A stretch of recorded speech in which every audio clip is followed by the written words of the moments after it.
All right, let's give you that markets update now. And local trade upbeat in early trade after Thursday's fall. The rand weakening against a broadly stronger US dollar yesterday after local data showed a rise in producer inflation. A widening budget deficit was also among the factors there, and the trade deficit. Let's speak now to Matete Thulare, Head of Foreign Exchange Execution at Rand Merchant Bank. He speaks to us now via the phone line. Mr. Thulare, good morning to you and thanks for your time. Let's begin with that quick overall analysis of the local currency and its performance this week and what is likely to drive market moves heading into the weekend. Good morning, Cody. Yeah, I suppose that it's been quite a interesting week for the rand. I mean, we're set for back-to-back weekly losses. But November, primarily has been a good month to the rand for the past 5 years. And unfortunately, this time it's quite different. I mean, the currency is on track for about a 0.5% decline against the dollar this month. Now, that is really in contrast to the rand's performance since 2018, where it strengthened 4 out of the past 5 times in November, with an average gain of around 3.5%, according to some of the seasonal data that we've analyzed. Now, if you look at most of the emerging market currencies, I mean, they have benefited from the attractive carry returns and also a weaker dollar. But unfortunately for the rand, that has been weighed down by the local noise that we find ourselves in, and obviously the negative sentiment. I mean, this includes the persistent power cuts that we've seen. We've also seen the rail and port constraints that are obviously weighing on economic growth.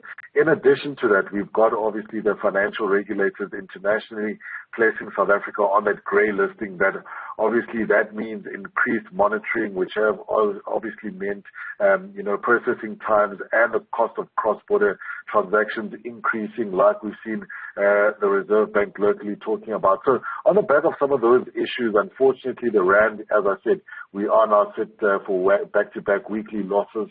We do find ourselves around that 1885 level. If we do see further talks about a hawkish stance from the Fed later this afternoon when Jerome Powell speaks, we could find the rand weaken slightly a bit, edging maybe towards that 19 level again.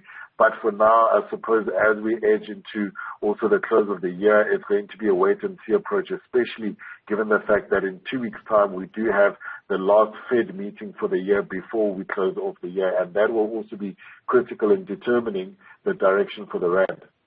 Let's stay with commodities for a moment. Gold prices set to mark a third straight weekly rise. What's driving trade there? So quite an interesting one there. I mean, there's fresh signs that a cooling U.S. economy will be supportive of gold into the next financial year of 2024. Now, the U.S. data that we've seen supports optimism that, the Fed's aggressive monetary tightening policy statement that has come out could potentially be ending. I mean, already the swaps markets are now starting to price in a 50% chance of rate cuts as early as March next year. Now, despite obviously dipping about 0.5% yesterday, gold is still trading near its record high after rallying 12% since the early October month. I mean, the surge obviously has been sparked by the safe haven buying at the start of the Israel-Hamas conflict in recent weeks. You've also seen gold being supported by falling U.S. Treasury yields and also a weaker dollar that obviously shows that costs are typically positive for the gold market. So at this point in time, I think it's obviously going to also be quite interesting to see also how gold, plays itself out as we close the year. Let's get into company news. Tiger Brands results and the dividend declaration for the year ending 30 September. Those results are out. Talk us through their performance. Yeah, look, I mean, you know what, Tiger Brands, obviously, that's the biggest food producer in South Africa. I mean, already they're reporting a 2% rise in annual profits. I mean, it's been supported by better than expected growth in income from some of their subsidiaries. I mean, already their total revenue increasing by 10% to around 37.4 billion rand.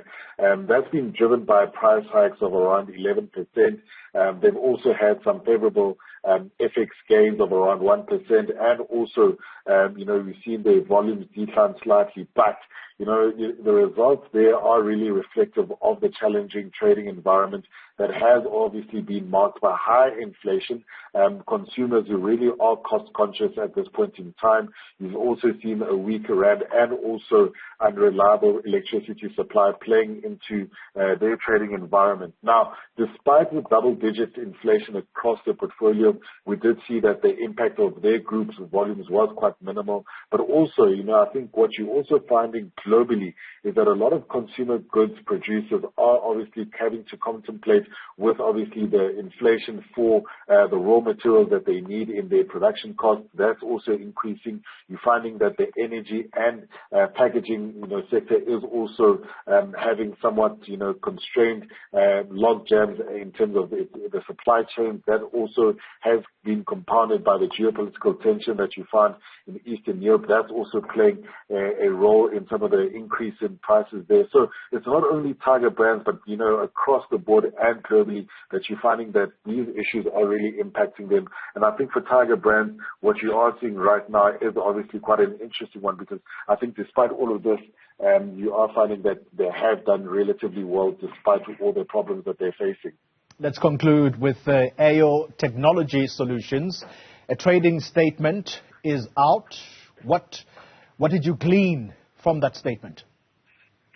Yeah, so look, companies are required to publish a trading statement as soon as there's a reasonable degree of certainty that exists that, their financial results for the next financial period will differ by at least 20% or more. So this is why they've released this trading statement. Now, the review by management of their financial results for the year ended 31st of August this year has indicated that the group expects to report a decrease in their headline earnings and also their basic earnings as well. So I think what you're finding there is that the decrease in their gross margins, obviously across their subsidiaries, there's lower fair value adjustments on their investments. There's also the impairment of loans. This is why you're seeing that obviously at this point in time, not a great set of results. And I think the financial information on which this trading update was released is obviously something that has not been reviewed or reported by their auditors at this point in time. It's only when we will have their full financials being disclosed later this month that we're actually able to see what exactly is happening in terms of AO's financials. Matete Thulare, thank you very much for that markets update. Head of Foreign Exchange Execution at Rand Merchant Bank, giving us an update on how the JSE is shaping up on this Friday morning.